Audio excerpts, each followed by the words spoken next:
Distinguished colleagues, ladies and gentlemen, it is a pleasure to welcome all participants of this expert meeting, and I would like to express my sincere appreciation to the organizers for selecting such an important topic. Today, we are discussing modern legal procedures.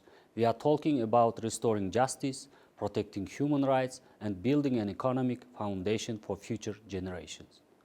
The issue of asset recovery is more relevant today than ever before. Corruption has long transcended national borders. Criminals exploit complex international financial schemes to conceal stolen assets across multiple jurisdictions. As a result, entire nations are deprived of valuable resources. These funds should have been serving the public interest, building hospitals and schools, developing infrastructure, and supporting vulnerable populations. This is why asset recovery is directly linked to the realization of citizens' economic, social, and cultural rights. In the Republic of Uzbekistan, combating corruption and promoting transparency have become a key priority of the state policy.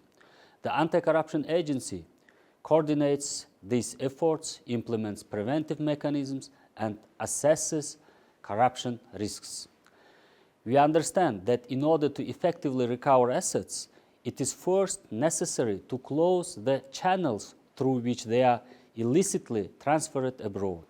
Over recent years, Uzbekistan has undertaken comprehensive legislative reforms and has consistently implemented the standards of the United Nations Conventions Against Corruption and the recommendations of the Financial Action Task Force. We have established a robust financial monitoring system. Today, the country is actively introducing beneficial ownership verification mechanisms, digitalizing public procurement processes, and reducing human involvement in the delivery of public services.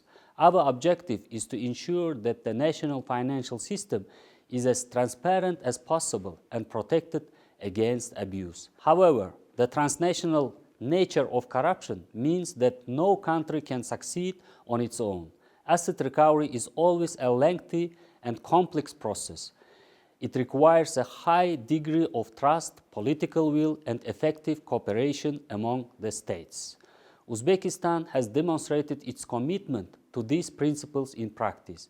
A notable example of successful international partnership is our cooperation with the Swiss Confederation and the United Nations. We succeeded in reaching a landmark agreement on the return of illicitly acquired assets. The distinctive feature of this case is that the funds are being returned through the specially established United Nations Multi-Partner Trust Fund, named Uzbekistan Vision 2030.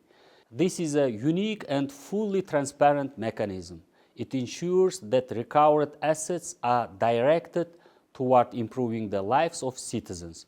Through the fund's initial projects, resources have already been allocated to modernizing perinatal care centers, purchasing life-saving medical equipment for newborns, and enhancing the qualification of healthcare professionals across the country. In addition, projects supporting public education and improving school infrastructure are being financed.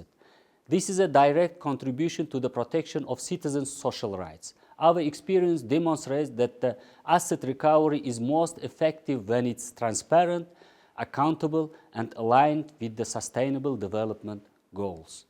Distinguished participants, despite individual success stories, asset recovery mechanisms remain overly cumbersome at the global level. We continue to face bureaucratic obstacles, lengthy legal procedures, and insufficiently efficient information exchange. Years may pass between the identification of suspicious assets and their actual return to the country of origin. During this time, economies and citizens continue to bear the cost. To address these challenges, the international community must take several important steps.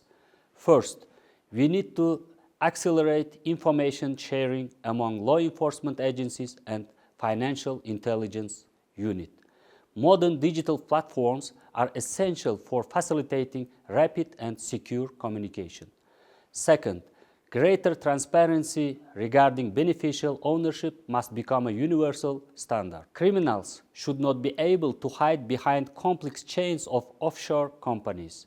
Third, it is important to develop clear and consistent international standards and guidelines for managing recovered assets.